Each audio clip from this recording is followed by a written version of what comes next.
Baldy finally came through, guys. Dana White has finally dropped the big announcements you were waiting for, bro. UFC 317, even 319 main event. And I was happy to an extent. I was actually really happy. I was like, finally, it happens. They announced the fights.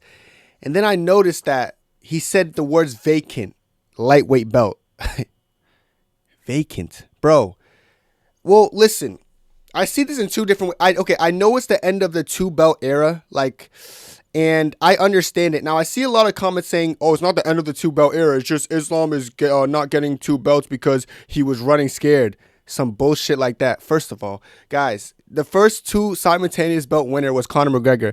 0 defenses, went up, won the second belt. Islam Makhachev, 4 defenses. That's a lightweight record. Then he decided to go up and fight Jack Della Maddalena. And he's still forced to vacate the belt. Now, even Islam has said he's not vacating the belt. So this tells me that the UFC said, no, screw what you think, Islam. We're going to take the belt from you, which pisses me off. And I'm sure Islam is fucking angry. And I think it has something to do with Ilia saying he will not fight if it's not for a real undisputed belt, as well as they need a 317 main event. And I don't, listen, if they were to do an interim title fight, like on paper, they just wouldn't be able to put Ilia Topuria versus Charles Oliveira for an interim title fight. They just wouldn't. They couldn't do that over Kai Kara-France Pantoja. So it would have had to have been Kai Kara-France Pantoja for the main event, and that just doesn't sell as much numbers. So I think the UFC looked at it from a business point of view, as well as what makes sense. They can't make flyweights main event, and I think Pantoja and Kai Kara-France is a great fight. We'll talk about that a little bit later, but overall it came down to they had to make a business decision. So they were like, okay, we're gonna force Islam to vacate. Now if I'm Islam, I'm pissed to the point where if I win 170 belt, I might retire. Listen, it's just so because Islam, listen, you can't compare this to the Ilia Topuria situation, chat. You can't. Ilia Topuria said, I'm physically incapable of making 145 ever again. I'm going to go up to 155, and I'm going to be forced to vacate my belt. If Ilia's not able to make 145 ever again, of course he's going to have to vacate. Why would he just go up and fight for the 155 belt and still have the 145 belt when he's not able to physically make 145 again? Does that make sense? Islam Makhachev has never went on record saying, I'm not going to be physically able to make 155 again. I'm going to go up for 170 for good. You've never seen Islam say that. Now, if Islam said that, I'd be a little bit more, okay, that makes sense why he has to vacate. He never said that. So anyone in the comments saying, oh, well, this is fair because he's ducking, you sound like a fucking, like a buffoon. The fact that he has 4 title defenses and he has to go up and he's forced to vacate because he's ducking Ilia, who has 0 lightweight wins against ranked opponents. You guys don't make sense, You guys starting to get me angry, but real angry, real bad man style, I like Ilia, chat, but as far as lightweight's concerned, he ain't never hustled with the stars. He ain't hustled with the law. He never shook his homie hand after he punched him in the jaw. He could be nothing but a fraud. That's my point. I'm going to hit him with a fraud song as far as lightweight's concerned because we just don't know how good Ilia Topuria is at lightweight. So this whole narrative that he was the double champ thing is not over. It's just that Islam Makhachev was scared of Ilia, so he was forced to vacate. That's not true. Islam, since the jump, has been saying his dreams will become double champ. And, once Bilal won that title, he said he ruined my dream. Then Bilal loses. Of course, he's going to go up against the easiest stylistic matchup for him at welterweight. And that's no offense to JDM. That's just as far as, the fight's concerned. There's no easier fight. Buckley would be a harder fight. Shavkat would be a harder fight. Bilal, Usman. It's just these top, Sean Brady, they'll all be stylistic harder fights for Islam Makhachev. So I understand why he's jumping on this before, Ian Gary gets a shot or someone else gets a shot. It just makes the most sense on paper for me. So Islam Makhachev is forced to vacate.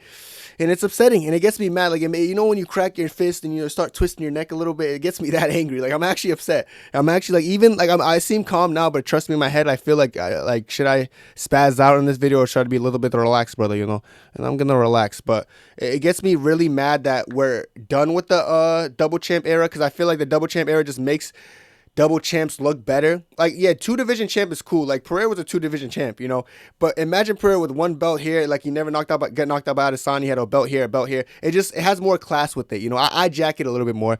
That's my opinion. So I'm really upset that the UFC fumbled this. And there's no by this logic, every single person literally has to go up and vacate their belt because say even Dricus beats Khamzat and he's like, okay, I'm gonna go up.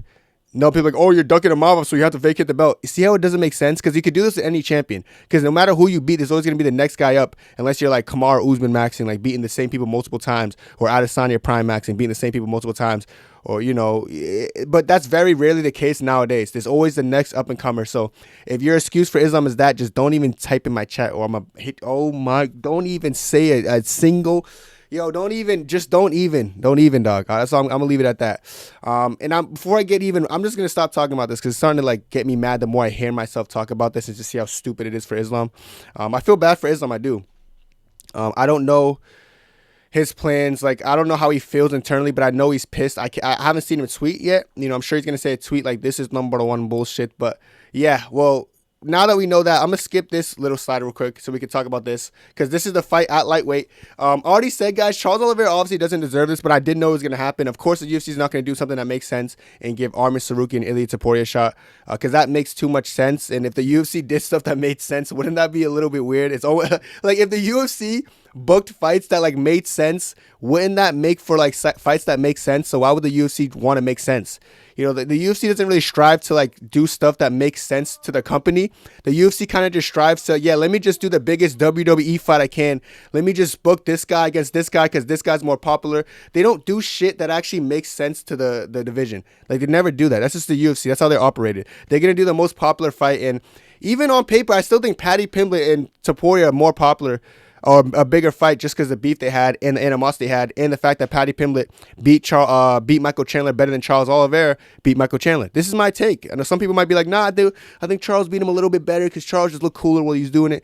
I get that stupid ass argument, I guess, but even then, if we're just going to do popularity contests, Paddy Pimblett seems like a huge star. Him and Ilia seem to actually hate each other. There's just really no backing for Charles here. And then if we're not going to do a popularity contest, then what makes sense on paper is Arman Sarukian. So Charles is 35. I get this is his last hoorah, so I don't mind it because of that. I'm happy for Charles. He's going to get his last chance, but he's going to just get knocked out. So it's like, damn. And now I just feel bad for him even more. It's like, who booked this fight? The UFC is like, they're really good at just being bad, Like, they're really good at just booking bad, just dumb fights that don't really make any sense. So this fight, I really have no comment from it. Like, I think everyone can predict probably how the outcome goes. It's just like, I want Charles to have a good showing against Ilia. I hope he doesn't get chinned horribly. I hope he doesn't get slept. He's probably going to get slept, but I hope he doesn't get slept bad, like to a point where like I cringe at the replay. But Charles is going to be game. Congratulations on Ilia for being the lightweight champion. And I'm sure Dana's thinking it's going to be Ilia wins the belt, then Islam wins the belt, then I guess Islam goes back down. But Islam might be too annoyed to even go back down. He might retire. I swear, dude. I just can see it happening. So, yeah, this fight is just interesting, cool. Like, I don't hate it. It's not like I hate this fight. Like, it doesn't make sense, but it doesn't really need to make sense because, like I said, the UFC is more WWE than UFC. So I don't really get surprised by matches like this. After the Marab and Sugar fight, after the DDP Strickland 2, I start to see the UFC just does things they want to, not things that people deserve. So this is one of those scenarios. I'm not surprised, and I don't really care about it. But a fight that was announced that I actually do care about is Khamzat Chimaev and Dricus Du Plessis UFC 319. This is going to be a good fight, and it's August.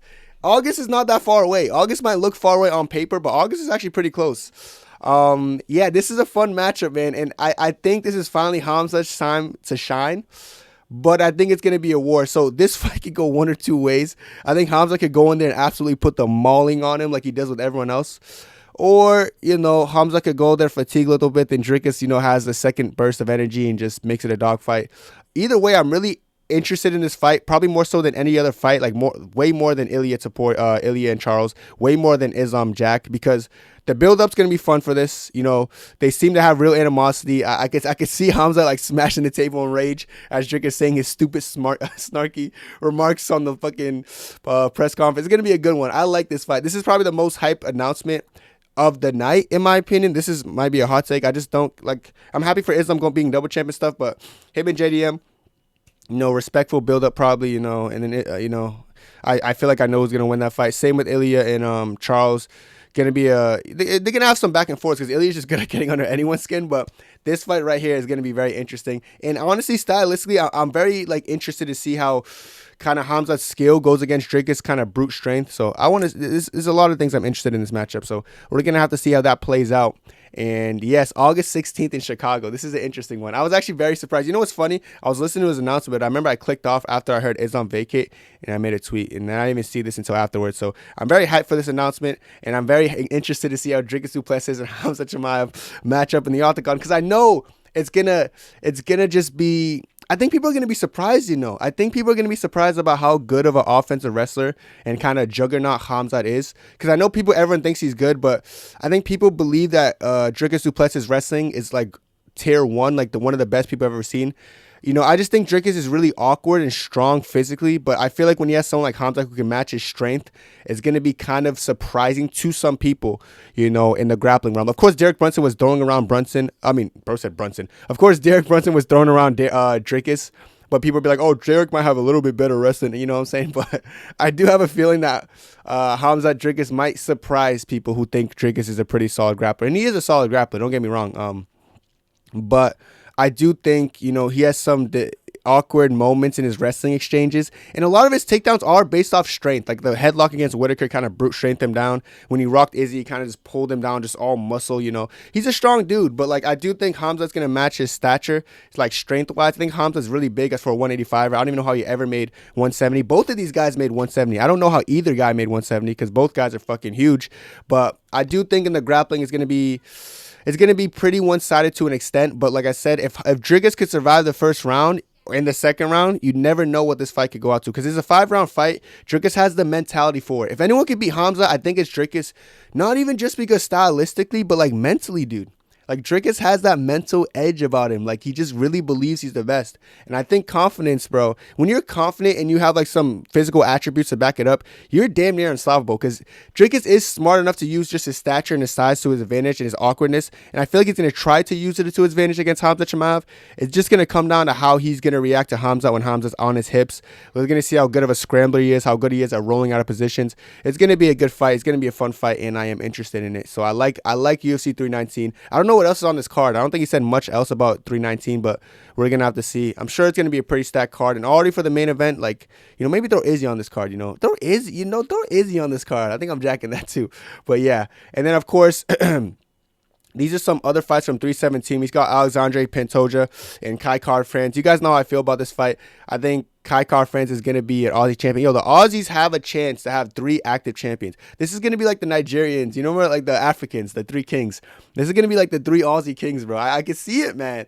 JDM, you know. We got Kai Kara-France, and then we would have Jack Della Maddalena. Wait, when's Jack Della... Okay, we don't know when Jack Della Maddalena Islam's fighting, but yeah, by the time this fight happens, we're going to have 3 Aussie champions, which is cool. We have Paulo Costa, and Paulo Costa's back against Roman Kovalov. Yeah, brother, like, that's an interesting matchup. If you guys want me to be real, like, it's like Costa's probably not going to do his best. And Kovalov's very beatable. It's just that Costa, chat, I'm starting to feel like he just doesn't have the fighting in him anymore. So I feel like Kovalov might upset Costa there. We got Dariush Moicano. This fight was supposed to happen, I believe, and then it ended up falling apart. I got Dariush beating Moicano. I think Dariush is pretty game. And then we got a Tafa brother on the card. Is just abysmal. I can't believe that. Royval Manil Cap. I didn't even see that. That's actually a good fight. Oh, shit, you know. Oh, that's going to show. That's actually like, okay, so we pretty much have the flyweight. Who's next up in the flyweight division on the card too? If Kai Kara-France wins, guys, and Manil Cap wins, chat, dale. This is my opinion, brother. Dale. That's going to be a fun fight to watch. Yeah, so I think I'm liking that fight as well. And then we got, what else we got? Jack Hermanson, RoboCop, that's solid. And then with some women's fights, you know, Tracy Cortez there. Cool. Now, listen, not a horrible card, chat. This is actually a pretty great card in my opinion. I can't wait for this card. Probably one of the better cards of the year, just because, you know, this year been a little bit left, a little bit right, but yeah, overall, I like these announcements. The announcements are pretty solid, chat. The only thing I'm a little bit annoyed about, I guess, is really this situation with Islam having to vacate the belt and like them being no more double champ era, which I think is kind of cringe to an extent. But I see why the UFC's. I don't see actually why did I almost just lied. You know, I was about to say I see why the UFC's doing it. I don't see why the UFC's doing it. You know, stupid company. But like I said, this company is not really about who's the best in the. I mean, it is to an extent, but it's really about like, let me just make popularity contest matchups and let me just strip people for no reason. How is he vacating and Jones is still walking around? You know, we didn't even get heavyweight news. You know, I didn't even say nothing about that. We got no heavyweight news. Yo, Jones, you guys know Jones is just playing everyone right now. Jones is not going to fight Aspinall. We're doing all this waiting for a Jones-Aspinall announcement. Listen, on God, we're not getting it. So if you're one of those idiots who believe Jones-Aspinall is going to happen, just literally give it up. I don't know why people still believe that matchup's happening when Jones doesn't have fighting bones in his body. He's over there doing fucking tough over there with Nate Diaz. Aish, this guy, bro. Jones gets me so angry. Like, he just got to vacate. Just take and Dana's so buddy. He's like, oh, I'm gonna let you keep the title. Just Jones, please fight.